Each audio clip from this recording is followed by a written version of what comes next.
Live. Hey guys, you've heard the buzz. I'm Kabayamba and I'm super excited to be introducing STEM Trailblazers. It starts with one idea, one person, one trailblazer. Amazing individuals doing extraordinary work in science, technology, engineering, and mathematics. STEM Trailblazers is a web series that celebrates real, authentic stories of people making a difference in STEM across Africa and beyond. This series is dedicated to the change makers, the everyday heroes, and the passionate professionals whose work is creating impact, often behind the scenes and inspiring others to do the same. Through each 1 hour conversational style interview, we'll explore their journeys, their challenges, and the lessons they've learned along the way. These are stories of creativity, courage, and impact. Stories that will inspire and empower the next generation of STEM innovators. Join us every week and discover how extraordinary people are doing extraordinary things in STEM. Launching 12th November 2025. See you soon! Hi everyone, welcome to another episode of STEM Trailblazers. We are filming a remake or a redo of episode 1 today, and we have the amazing Esther joining us. She'll be showing her video soon. But yeah, welcome to today's episode. We're super excited to have you. Please show excitement in the chat. And for those who watch the replay later on, please feel free to comment, like, and share this video. And just drop your thoughts about what we'll be talking about and what we'll be doing. So without further ado, I'll ask Esther to not unmute, but so we could see her face and just say hi to her. Hi, Esther. Hi everyone. Hi Kawe. So I have my video on actually.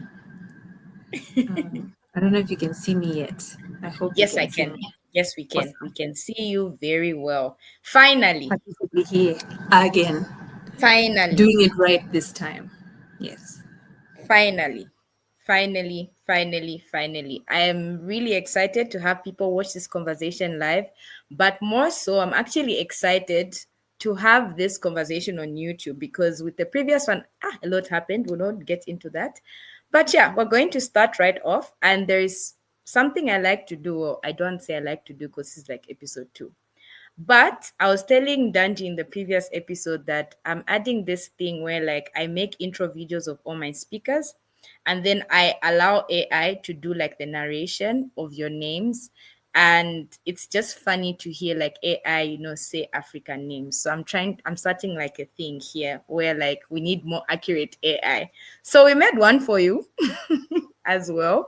And I'm going to play it as your intro video so that we introduce you before we actually get into who you are, what you do, and all the amazing things that you're doing in terms of data science. So I will go ahead and play your video in 2 seconds.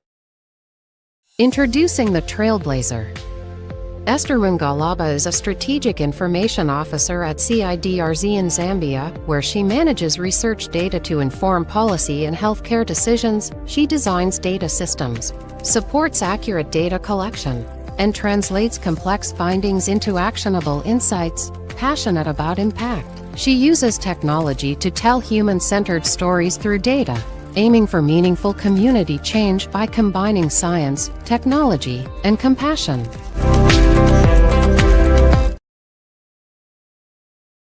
Introducing the Trailblazer. Esther Mungalaba. At least it got Esther correct. Yes, it did. I don't know if I'll ever get used to the sound of like computerized narrators. That always Right? it always creeps me out a bit. Right?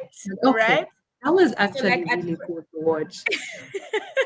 So like at first when we started this, right, I was like, no, I'll be doing the voiceovers. Then like the first like edit we made, I was like, this is actually very funny because I don't know if people like you're saying find it as weird as I do and I hear like a robotic like AI voice talking over something. So I was like, you know what, we'll just Trying keep to it pronounce in our there. names.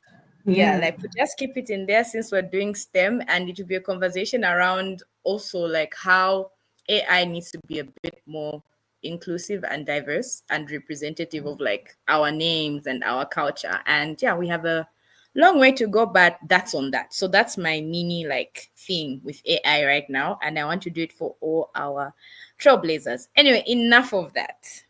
Welcome again, Esther, to this episode of STEM Trailblazers. And yeah, we're going to get right into it. So the first thing is I know the AI has introduced you, but I want you to introduce you like on your own and tell us who is Esther, what does she do, what is she into, and yeah, let the people know.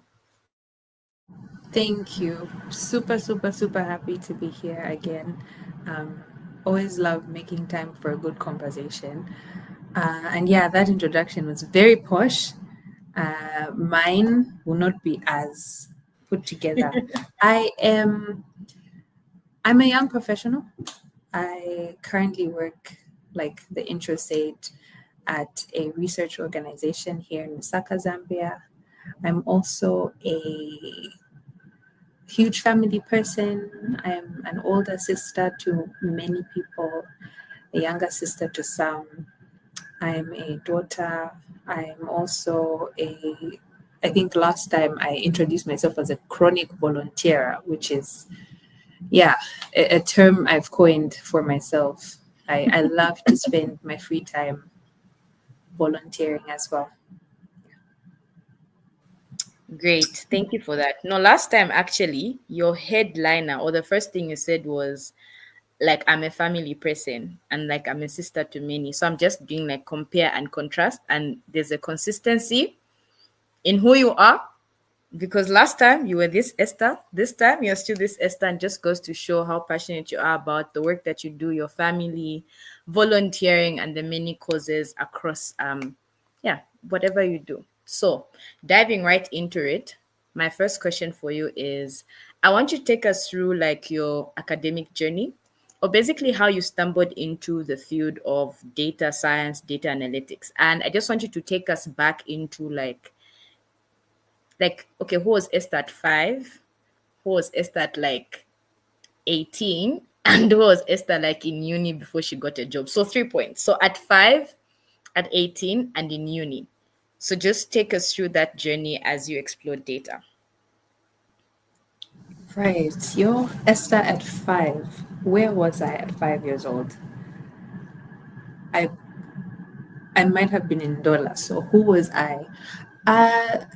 I don't remember, to be honest, but I think I was a very chatty, outgoing young girl. Um, Much of my school life, I remember, is at these shows that we would put on. I think that's my favorite memory of myself in school and primary school at that stage. I was almost always the narrator, I think it was called. And if you've ever attended like a recital or these, big end of year things that these schools do, it's usually the person who like sits at the corner of the stage. You're not really the star of the show, but you are the one controlling the pace of the play. You are the one giving people their cues to come in, because everyone knows, oh, when the narrator says this line, that means you walk up on stage or you go off stage. And yeah, I loved talking. I wish I was that good at public speaking, as good at public speaking now as I was when I was 5. Not much data at that stage yet, but I do think still that now that I think about it, that love for telling good stories is maybe where the interest in working with data comes from. At 18, I think I would have just graduated from high school, or I would have been going into university. No, you were just out of high school, probably. Yeah. So, right out of high school, I was at a Catholic all girls boarding school. And for those who may not know, that's where I met Kabwe. And Yes. I remember towards the end, actually, very vividly, um, our biology teacher at the time was like, so girls, you're getting ready to go out into society. I want you to go and do the hardest courses because you guys are the best school in the country. So leave the easy courses for other people. And when he said hard courses, he meant courses in STEM. And then for easy courses, and I don't want to start a fight, but he mentioned degrees like law as maybe simpler things that you should leave out. And that really, it made me feel a type of way. It made me feel defiant almost, because I said, no, I think we need super smart, super hardworking lawyers as well. And so because of that, I decided that I was going to do law. I initially actually wanted to go into politics, but then after talking to people, talking to my family members, they said maybe get a law degree first and then go into politics later on if you still feel like that's what you want to do. So fresh out of high school, again, was not thinking about science, was not thinking about data, but I did know from even that early that I wanted a meaningful career. I wanted to do work that I'm proud of, to do work that is useful, that is impactful, that is needed. And yeah, that is sort of how that has always been my North Star, so to speak. And then I went into university still a bit undecided. I applied to both the schools of natural science and the school of humanity as well, because I wasn't sure where I wanted to go. And in my gap year, I shadowed a lawyer who I knew to sort of get a sense of what exactly would be required of me if I did follow that career path. I also shadowed a friend of mine who was a medical student at the time to sort of get a feel for that as well. And both of them were on par for me, both experiences. So I said, you know what, I'll apply to both schools. I have the grades for it. Whoever accepts me, and that's where I end up. And whatever I end up, I'll be a good one. And then I ended up doing a physics degree, which not many people do. I think that was the first of many plot For me, twists in my life. that was like when you're like, oh, I'm doing physics. I remember I was Yeah. like, okay, I Okay. know, but like I really thought it was like she'll either be a lawyer because you're such a good writer, or like Yeah, you'll be yeah. like a doctor. So like for me, it was like either or. And I thought as a wild card, you'd be like a writer or even a song producer, actually. Is but when you said physics, I was like, girl, Oh, how? honestly, it was very random for me as well. But so what catalyzed the decision was in first year, my physics tutor, Mr. Mwinga, who unfortunately is late now. He passed away during the COVID-19 pandemic, but he is one of the very few people I have met who are so passionate about what they do. Like physics was the essence of his entire being. You know, every lesson was just, it was amazing. He was amazing. He explained things from first principles, and the way he talked about how you can apply the concepts that you learn in physics. It's a super complex course. It's one of the most basic of the sciences. And I mean, I failed a lot. It was not an easy 4 years at all, but I was drawn by that passion, and by the possibilities that the degree could offer you, because you're not narrowing down your options very early. I think there's a lot of people with physics degrees working in banks, who go into engineering, who go into academia. So for me, I still sort of carried that indecision with me, and I was happy to take on a role that, a course or a career that wasn't so restrictive. But it was in my fourth year, when a team from, I believe that's the UK. I don't even remember anymore. It's been a while, but I do think it was a team from the UK. It was a project, and they ran a data science hackathon, and that was the first time I had ever heard of anything data science related, or even remotely similar to that. And we were essentially, I think we were training a natural language processing model to do a sentiment analysis on tweets. And if I remember correctly, it was a 2-day sprint. My team won, and I had so much fun. Like, I couldn't believe that you can get abstract things like tweets that people just randomly post every day, all the time, without even thinking, and make sense out of them, and like make decisions based off of connecting those dots together, tell a good story with it, I think. And yeah, since then I was hooked. Afterwards, I really did want to go directly into a master's in data science. Unfortunately, none of the universities in the country at the time were offering that, but I was told I needed to strengthen my computer science. So I went back to school, got a postgraduate diploma in computer science. And since then, I've sort of just been chasing opportunities to sharpen the skills of data analysis. So I've interned at a nuclear research organization. I've interned at a bank. I had 1 year where I worked in PR, another plot twist, but such an important year, I think, in my development, in my career development. And then now I am supporting research. I'm fighting every day for my life. Research But at data. least you're fighting for your life while fighting for other people's lives. Like, at least it's a double fighting. That's the consolation, balance. Yeah.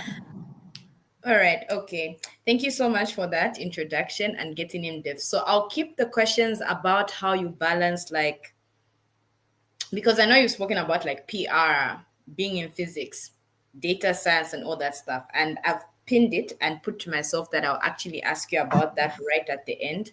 But before we go into like actual data science and research and what that entails, I want you, because I remember there was once, and I think it was 3 or 2 years ago, and we had invited you at Genius because we found we had a really hard time like helping learners understand what the field of physics looks like, because a lot of learners just thought of two things: either like you become a teacher or an educator, or there's nothing else like in the field.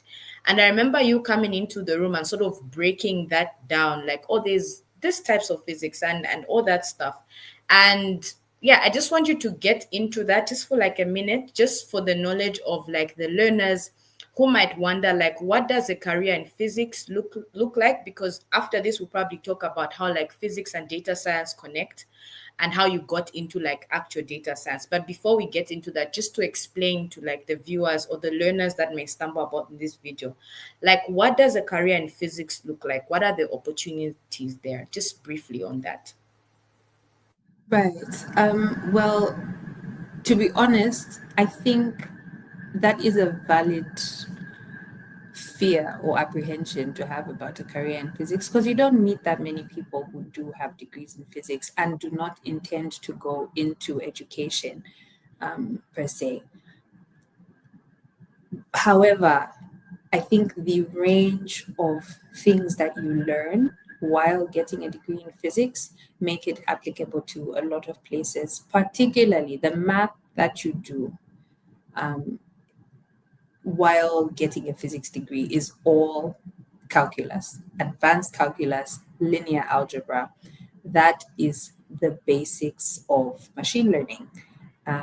How machine learning models can do statistical learning is because they know how to calculate several differential equations in a very short space of time. They have the ability to do calculus really quickly, and that's what makes them these magical things that are now just changing the world and changing the way that we live and we work. So I would say the math gives you a very strong basis for going into any sort of, if it's not artificial intelligence or machine learning, I think some of the more traditional industries that do very heavy statistical work, like finance, epidemiology as well. With a physics degree, you're set. And then there's also a bit of programming as well. That is where I learned how to program, and everyone needs, I feel like everyone should know some kind of programming in this day and age, the basic stuff, because being able to build things with software, I would argue, is a life skill at this point. It's a basic life skill. It's like cooking and cleaning and coding.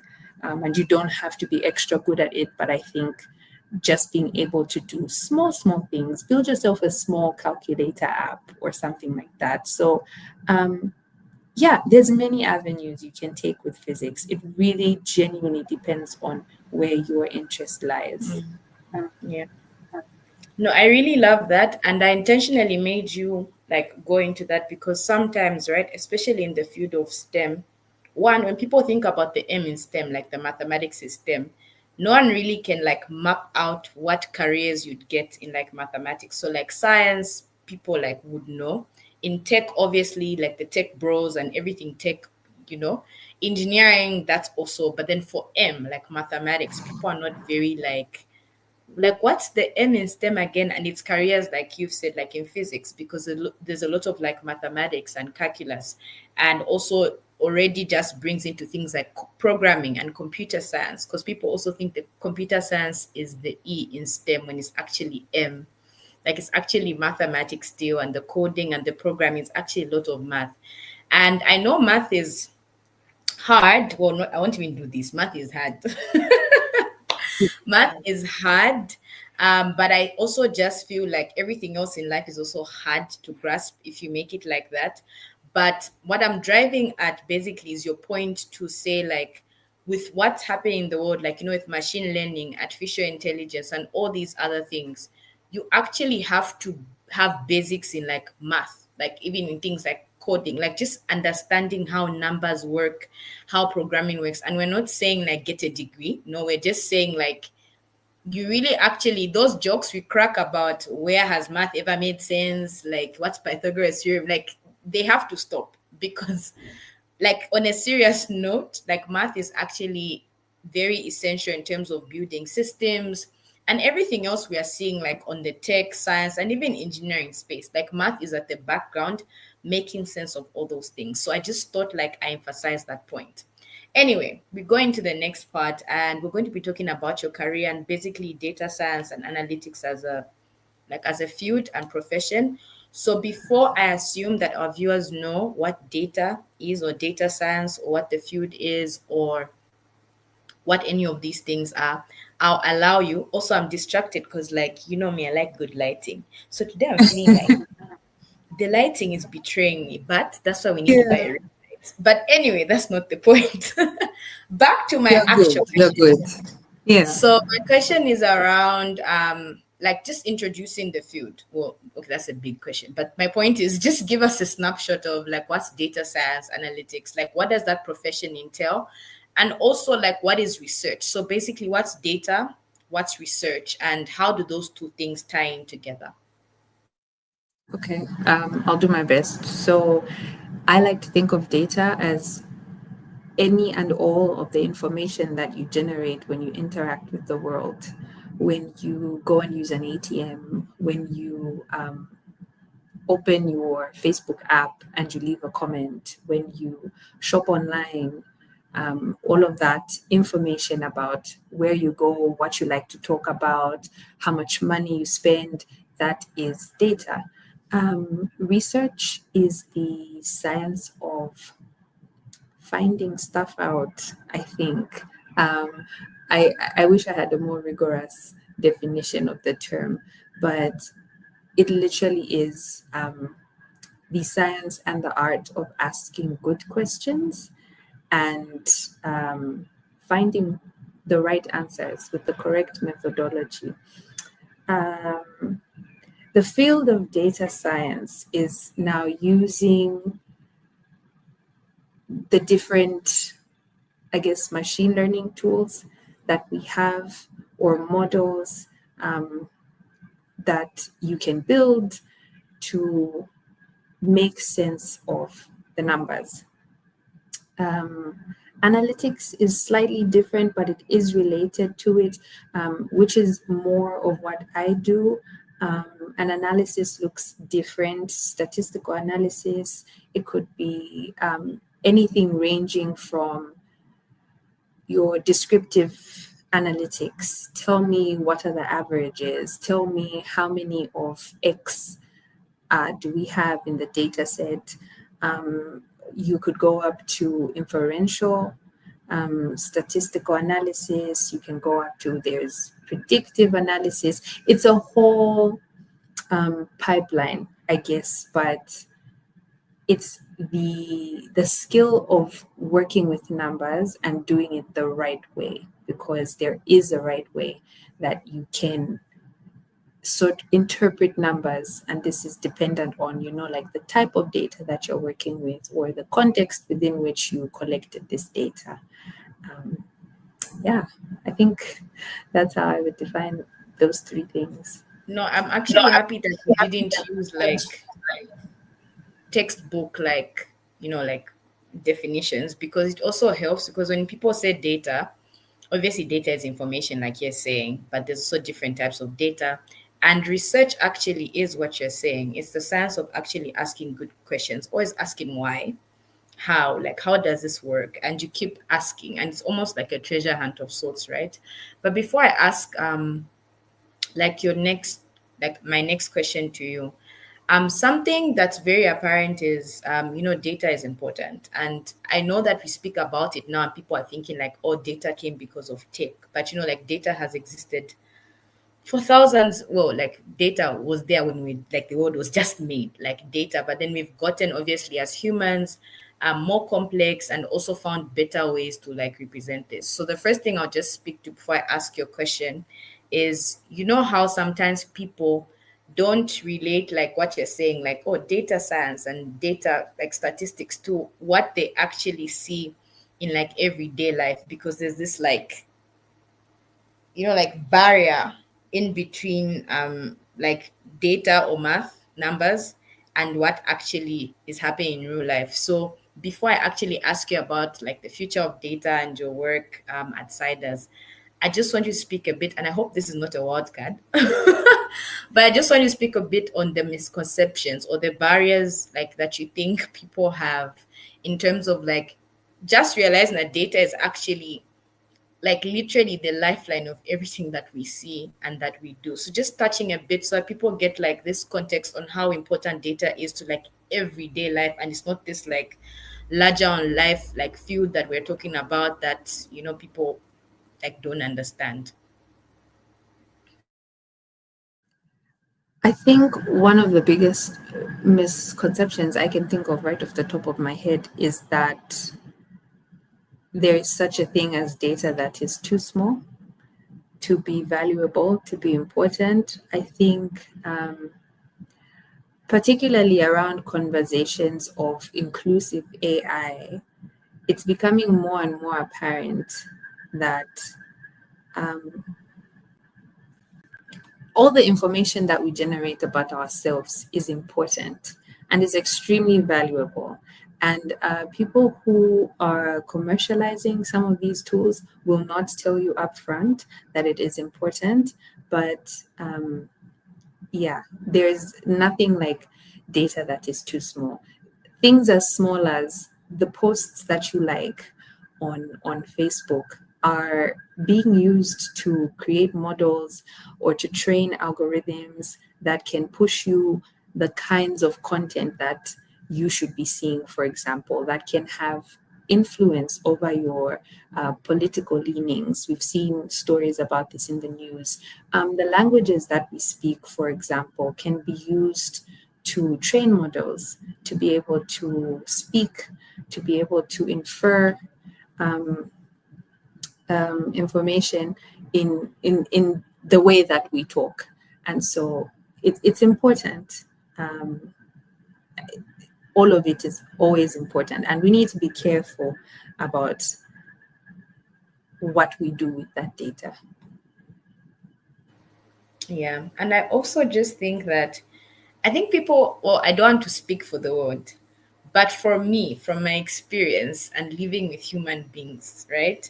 Like, sometimes we feel like everything just like happens. You know what I mean? Like, oh, like how am I watching TV tonight and there's this ad and it has like a girl of my skin color talking like me, listening to that one hit that we all love, and like how am I relating to this so much, and why is it coming at a time like now when I'm watching TV?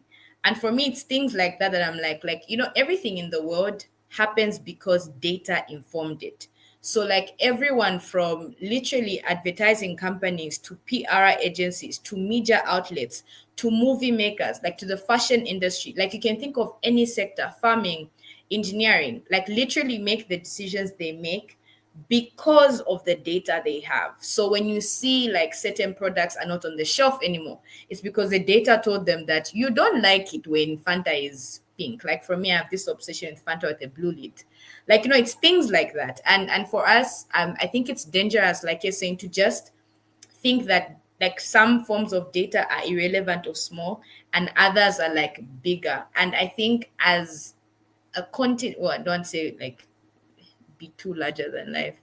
And I think people need to start realizing how, like, even just telling, especially people on here who watch this, who go on Facebook and you're asking like AI to project how you look like with your kids, like in 25 years. And for you, you think like it's just a game. Like, let me just see myself with like 6 kids.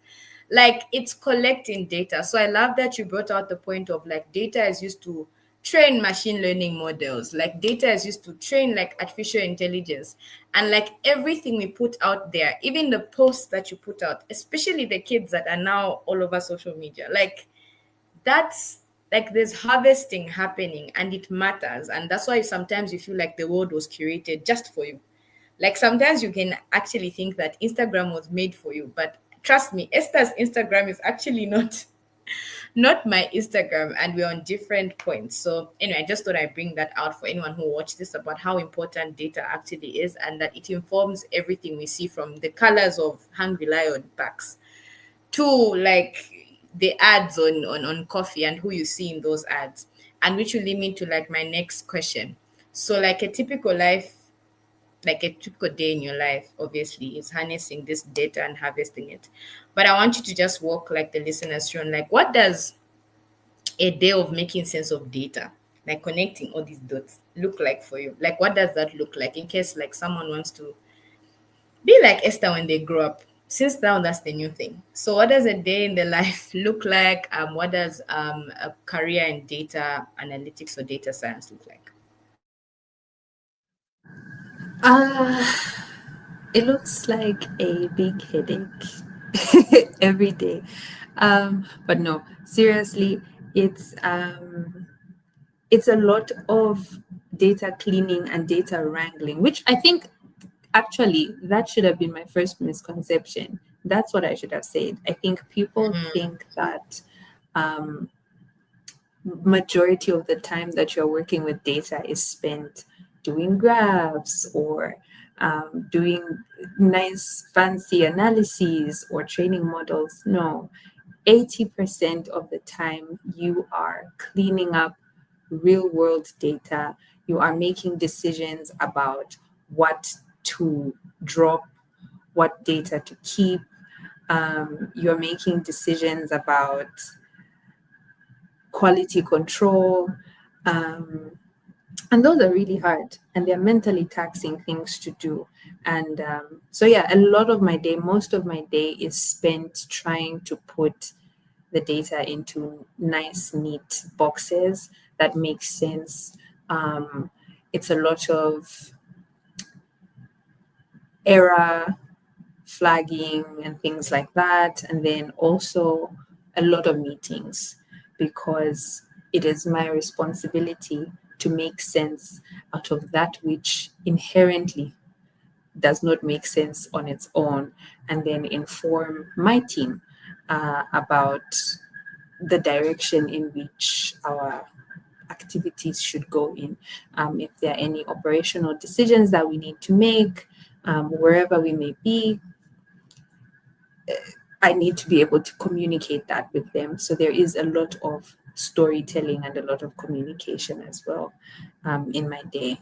So typically that's what it is. Sometimes I spend time in the field with the actual people who are collecting the data, and I'm troubleshooting issues for them. I think that might be my second favorite thing about working here and doing what I do. Okay. Love that. So I'm going to ask you another wildcard question. Saying wildcard because I don't think I told you I'd ask you this question.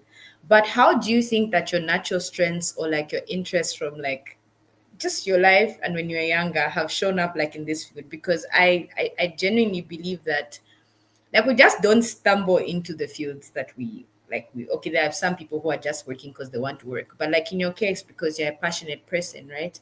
And like what you're doing, like anything else, is hard. So there must be a level of like satisfaction and enjoyment you get from that. So my question then is like what strengths or what like things that you have actually enjoyed for most of your life actually help you in this field and help you like cope and stay sane and still be passionate despite how many data sets you have to clear and clean? I love that question. Sorry, I'm choking. So let me just mute myself and grab some water. I'll be right back. Not a problem. You don't even need to ask. Anyway, viewers, so that's Esther Mungalaba, and we're super excited to have her. And if you're just joining the conversation, we're basically talking about the field of data, data science, data analytics. And so far, Esther has shared with us her passions, who she is, her first degree, and all that good stuff. And we have her back on the call. I hope you're no longer choking. Yeah, hey, that would be awkward if I just died on the live stream. But yeah, no, I'm good now. We're good. That's such I'm a back. dark joke, Esther. I know. The wrong personality. Okay. Okay, yes, please So continue. I was talking about my strengths, what I think, and I was saying I love that question, because I think communication is one of the things that works most to my advantage now. And of course, it's a skill that I'm still perfecting, because in different domains, you have to learn the wisest way or the smartest way to communicate to your stakeholders. For example, when I interned within the finance sector, people wanted to see graphs. They wanted to see aggregate data. They wanted to see trends. They wanted you to make the data make sense for them to that degree. Whereas in research, people love the details. They want your presentation to be an Excel spreadsheet of numbers. Like, throw away the graphs. We want to get granular. We want to see the disaggregated data. And so that is a way of communicating the numbers that I'm still learning, and that I'm learning to enjoy how to do, and also to be able to switch back and forth between those different levels of abstraction of the information. And I think I've always enjoyed being a communicator. I think one of my strengths is one-on-one communications. I don't do too well in front of people. We're working on that. But just telling a good, meaningful, impactful story has always been a passion of mine. And I derive so much satisfaction from a narrative well communicated. And I get to do that with numbers very often. I think my year in PR, just focusing on strategic communication. How do you tell the best story about this entity? Who do you tell it to? How do you tailor your messaging to the different stakeholders? And those are skills that I will forever be so grateful for. That's why I think that was one of the best years of my career, just learning how to write and to speak and to overall communicate well is a strength that I see the benefit of every day. I love, love, love that. Also, intentionally asked you that because, again, like I really don't like this thing that people have. Like things are so far fetched, and like with STEM, you have to be very technical. Yes, you do. But it's also like things like you're saying, like communication, how like you are actually an amazing writer, Esther, if I do say so myself. I love your humility as well, seeing that like you won an award from the Queen, but you are here acting like we are all the same when we're talking about PR, like it's just like a PR job. Guys, Esther actually met the Queen and you should look her up. I'll actually put details in here of a video. I actually watch it like when I'm thinking about you, I think about like that moment and how like you're actually an amazing writer. But anyway, like commercial break. But also just to say that communication will never go out of style. And I think that's something like in STEM, that's a gap. And if there's any like young person listening to like this, I know there's like the traditional like STEM careers, but also another like emerging field in STEM is actually science communication. Like the ability to actually properly translate and communicate data sets or information in research and whatever field it is in a way that people can understand. Because for the longest time, people have either like downed what STEM is and made it very like, like easy, or they've had a hard time like really like like we're doing all these things in the field, but how do we like have someone like we just understand that, oh, in Isoka there's this health clinic and we're doing this and that. So I love that you brought out communication and how like even with data analysis and science, actually a very serious like skill to have. So if anyone's listening to this, please look up what communication in science actually looks like, because the people who communicate actually have an upper hand. So before I get into like like your last remarks, because like imagine like we're almost done. But I want you, and I know this is like also like very abstract maybe question, but my question is, what do you think? And I asked you this before and I actually posted about it, but just for the people in the back who didn't hear what I said last time, what we talked about last time. But basically, my question to you is, what do you think the future of data looks like, especially in Zambia and with everything happening, the move in AI and all that stuff? What do you think the future in data actually looks like for this country and this continent? And I think my answer is still the same. And more so because I think that was last week or the week before, maybe last week, I was at the Deep Learning Indaba that's organized by the Ubuntu AI community. And a lot of the conversations there, I think one of the most important things for me at that conference was the two panel discussions that were had.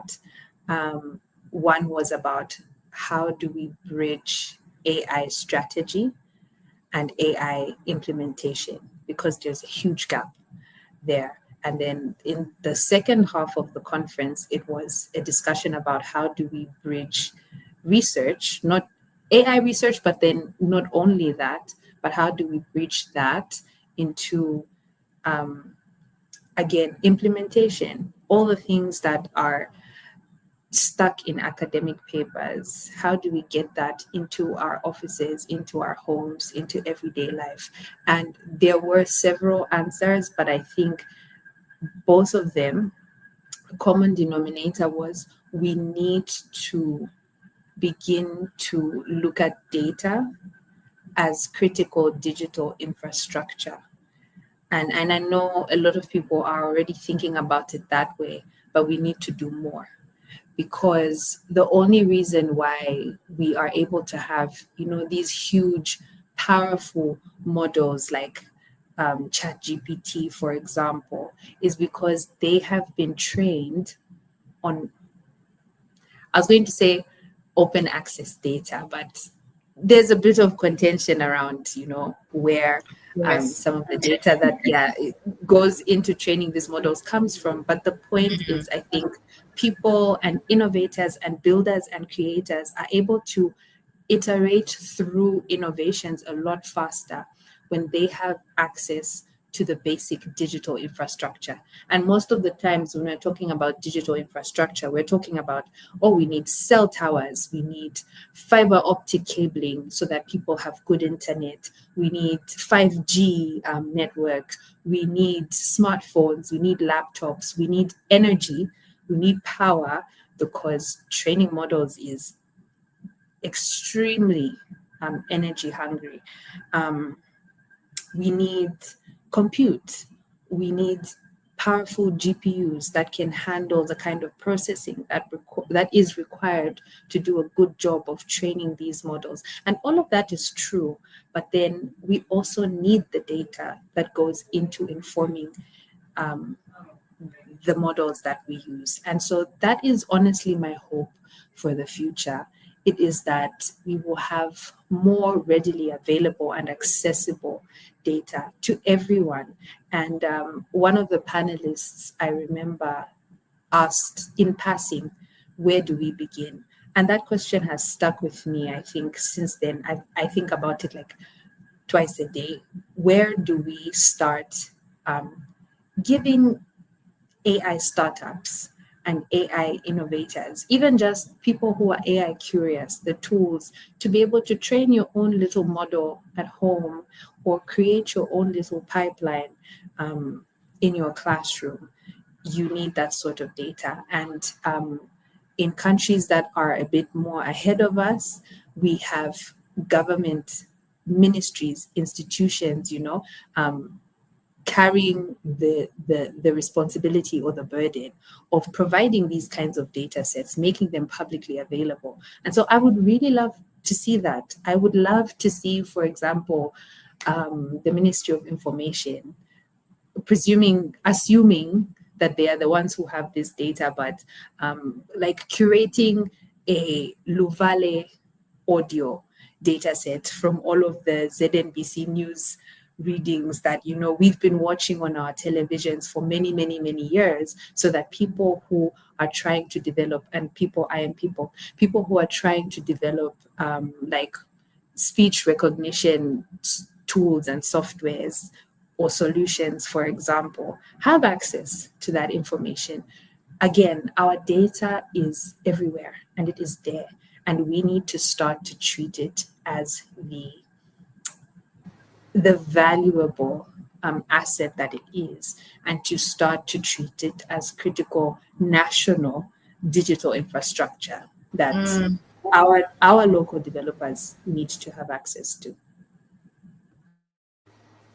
I really, really love that, because while you were speaking, you talked about, like, the Ministry of Information, and like we've been listening to news in like all local languages for such a long time, right? So like you're saying, we have so much, like, and I think that's something, I don't want to speak for other African countries. I think that's something that, like, as Zambians, we've really treasured, like having all these local languages, having news in all these local languages, having even just books, and having people who are actually proud of their cultural identity.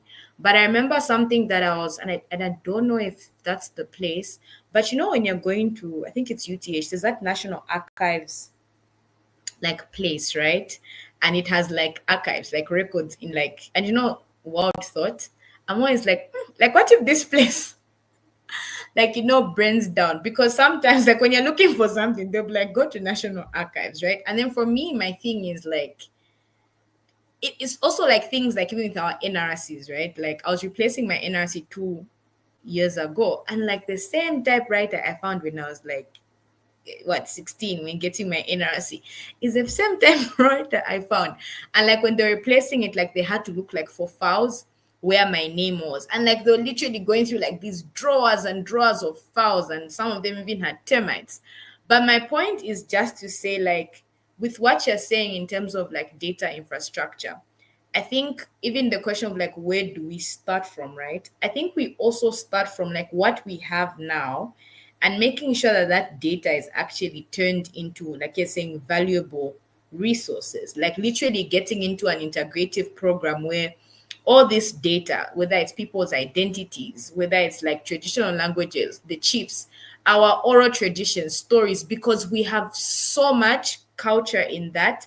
But I feel like we are rushing to like talk about like, oh, chat GPT AI, when like as a country, like there's a lot of things in files that are being eaten by termites. Like that we sort of like need to move. So I know I talk a lot, but just speaking to that, because when we were talking, like that really jumped at me. Like, oh, there's actually a lot of information. Like ZMBase here has been running since what, independence? Like there must be like so much, like so much. Yeah. Anyway, we are like 10 minutes away, and I want us to just speak about like you, Esther, as a person. And my first question before my last question, or is it my first question? Anyway, my question before my last actual question is like, what's, and let me read it the way I put it here so that I don't talk a lot. And I asked you last time, what's a person of value or principle that helps you stay afloat at work, in your career, in all the different fields that you show up as Esther? What's like that one principle and value that keeps you anchored, keeps you passionate, keeps you going, even when life throws you stuff? I think to anchor myself, I something that my mom says often, and I'm not sure where she got it from. And I think maybe this is what I said again the first time we did this over. But it is, whatever you are, be a good one. Um, and that means in whatever circumstance you find yourself in, wherever you find yourself working, apply yourself, do your absolute best. If you fail, it is not because you didn't try. You fail just because things are hard, and that's the way life is. But whatever you are, wherever you find yourself, be a good one. So that is a guiding principle of mine. A belief, a value that I carry around with me. Also, one of my favorite verses in the Bible is Romans 8:28. God works all things for the good of those who love him. And that helps keep me sane, because you are exactly where God wants you to be. For Bible believing Christians, you are in the exact position, in the exact season, in the exact job, in the exact role, in the exact family that God wants you to be in. And there is work for you there. And no matter what things feel like in the moment, trust that he is working it out for your good. He has our best intentions at heart all the time. And so I think those two things would be what I say are my biggest northern stars that I carry around with me daily. I was trying to look for my mic. I love, love, love that. And I think especially the Bible verse on like all things work together. Like not some things or a few things, but like all. Like the messy, the good, the crazy, the things that you're like, please, is this a plot twist? What is this? They all work together for our good. And I think that's such a, for me, it really anchors me, because there are times, especially in this career thing, and when you're trying to find yourself, where like the plot twists are really plotting and they're twisting. Like they're doing, so like where are we in this chapter and this story? But when I think about that, like all things work together, I'm comforted and I'm like, okay, take it easy. I can't see it right now. It's not making sense to me right now, but somehow, somewhere, and someday it's going to work together for my good. And yeah.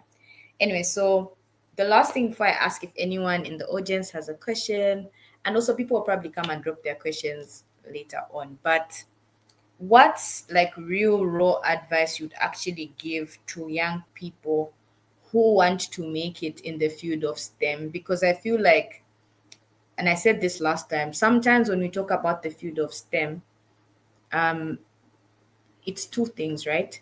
People come into it and they think that, you know, because you're smart, you're all these things, you're going to make it like bit. Like because you're the straight A student and STEM is complex and hard, you're going to make it bit. And when people go to the field of NS and they find that they're not understanding, they're getting 30% in a test, they are so confused, right? Because they're like, but then, like, I'm smart. You know, like I'm smart. And the second thing also is sometimes I feel, and for me, it's something I try in the STEM education sector is like to not make the STEM careers look like they're just nothing. Like anyone can just, you know, like rock up and just show up and be whatever it is. But like any other field, there's certain skills, a certain mindset that you should enter with, because even if you went into quote unquote fashion or business, it's the same thing. But I just want you to give like raw and real advice to young people specifically wanting to rock up, like not rock up or like join the field of STEM or get a STEM career. What's that advice that you'd give them from your experiences and what you've gone through and what you've seen? Approach with caution. I think anything that you intend to do well will be challenging. It will challenge you in extremely unexpected ways. And like you said, this is not unique to STEM fields or work in STEM. Anywhere you go, things are hard.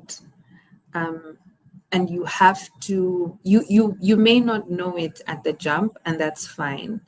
But when you do make a mistake and you do learn from it, I think it gives you a sense of respect for the difficulty and the importance of the work that you're doing. I would also say follow your curiosity and be stubborn about what you want. You have to be stubborn about what you want, because you know how your own unique experiences, your own unique strengths can propel you into the life that you have envisioned for yourself. And so, of course, seek wise counsel, seek counsel of the Lord. But also, I think when something has been placed on your heart, take that thing seriously. And even if you fail at it, or you fail going about it a certain way, try again. It doesn't have to be back to back. You do not have to break yourself. Take breaks when you need to pause for a while, but don't let life discourage you, because just because it's challenging doesn't mean that you are in the wrong field or that you've made a mistake. Sometimes it means you're on the right path, because again, important work is difficult work. It's extremely complicated and it can get extremely complex. But there are people and there are processes and there are systems that are put in place to help you succeed. And particularly if you are coming from any kind of minority, if you are, the only girl in your class or the only person of your race or ethnicity, whatever it may be, you might be the first person in your family who's going to university. It may not be apparent to you immediately what support is available to you, but I promise you there is always somebody who is looking out for you, who is willing to take interest in you, who is willing to, it doesn't even have to be like a long-term sort of mentorship relationship, but they're like, in my experience, people are generally good people, right? And they want to help you, they want to support you, they want to offer you words of wisdom. And so absorb as much of that up as possible. Say yes to everything. If you're curious about something, explore, see where that will take you. I love that. So two things, community and counsel. Like have people you can go to, ask questions.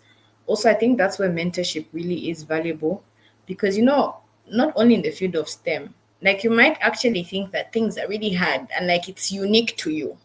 And then you go and ask like a senior or someone who's been there like 10, they're like, oh yeah, like you like it's don't worry, like it's like a rite of passage. And I think for me that has helped a lot because sometimes I'm like, is this only happening to me?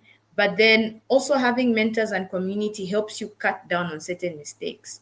Like there are things I know that if I just asked someone, I probably would have found out, and like I wouldn't have had to go through the thing. And something like an analogy I have is like, with a ladder, like mentors come and they put like, like those like parts in the ladder for you to just climb up, because for them they just had like those two things and they were literally like putting like those planks there. So then if you decide and you come on the ladder that has already been put up with planks and you're like, how will let me start my own ladder, but it's the exact same ladder. When you get to the top and you see that it's the same ladder, like you're like, oh my god, if I just climbed. And I think that's where humility really comes in. Like for me, because I'm one of those, like I feel like if I ask for people's advice, they'll think that I don't know what I'm doing. So I've had to learn, like, you can actually ask, and it just shows that you are willing to learn. And if you don't get it the first time, because that's something also I had to unlearn, like it doesn't mean that you're bad at it, because in Africa and also like just education, like it's always like you're naturally good, like she's naturally good at this, and then when you find things where you're naturally good, like you're not naturally good at them, you're confused because you're like, but I should be naturally good. And I think it speaks your point of like, be stubborn. If the math didn't math in 8th grade, in 10th grade, but you know that you want to do computer science, you can learn. Like go back, learn. There's nothing that you cannot learn. So yeah, that's my take, and that's what I've gotten from you. And I'm so happy that you came on this show and we finally got to do this. And I can't wait to have this up sitting pretty on our YouTube channel and for people to come back and listen to your words of wisdom and your experience and everything you've done. So thank you so much for making time. Yeah, so before we go, I'll give you a minute. Is there like anything you want to, shout out to the people? Is there like anything you want to say before I close us off? Can you the point that they wanted to shout out? Yes, shout outs to my village people for not acting up today, for just giving us a break. Okay, no, seriously, I think conversation is important. I think some of the most life changing, paradigm shifting moments in my life have come from things like conversation, real conversation with real people, who you can be comfortable with, who you can be honest with. And so it's an incredible honor to have been invited to do this and to share a little bit about myself, because I think, like you said, you think your experience is unique to you, but then you speak to other people and it's like, oh yeah, no, that's standard procedure, my darling. Like it's step one. Exactly. And for me, I felt that the most, or for the first time in my life, when I failed at something for the first time. I think it was like second or third year calculus. And I honestly felt like I was the first person who has ever failed a university course in my life. Oh my God, I'm so this, I'm so that. But what really helped me come out of that self-inflicted shame was just being open about how horrible I felt. Like it sucked having to go in an opposite direction when all of my friends were going into the next class Another because they direction. managed to clear their course. And being open about that, being transparent about my experience. I found people who were like people I look up to and admire and be like, oh yeah, no, I also failed XYZ course in this and I tried this and it didn't work. And it humanizes all of our experiences, and I think it makes success more accessible to all of us, because then you see that, oh, okay, so even though this is my circumstance or this is my story, there's somebody else who's done it similar to me, or somebody who's done it completely different and still ended up where I want to be. So it's possible for me. And yeah, thank you for the opportunity. And I'm really excited for this platform. I'm very proud of you for what you're doing. You're gonna make me cry. I'm trying to be serious and like a STEM girly. But anyway, thank you so much again, Esther, for coming. Thank you to everyone who watched and who actually watched this. I just have this like confidence in this platform because like I feel like people will start to watch these things and see like I don't want to say ordinary people, but just see like people like themselves talk about their journeys and just normalize how like normal STEM is. Because I feel like sometimes it's like, like where do I start from? Oh my god. And it's a thing around like people think they'll be the first, like physicist in Zambia because they don't hear people talk about it, right? And for me, that's my goal. And I'm so happy that you came and shared your experience.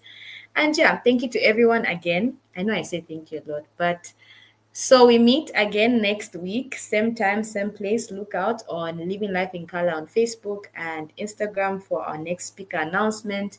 And also, I'm going to do quotables for Esther as well. Like that's my favorite part about post production. Like sitting into the transcript and like highlighting every like clock it, clock it. And sometimes it's so hard because I'm like, let's do top 10. And like most times I come up like top 30. So I'm super excited to like release the quotables from this. Just a summary of what Esther shared with us. And yeah, guys, subscribe, share, and yeah, we'll see you on the other side. Bye.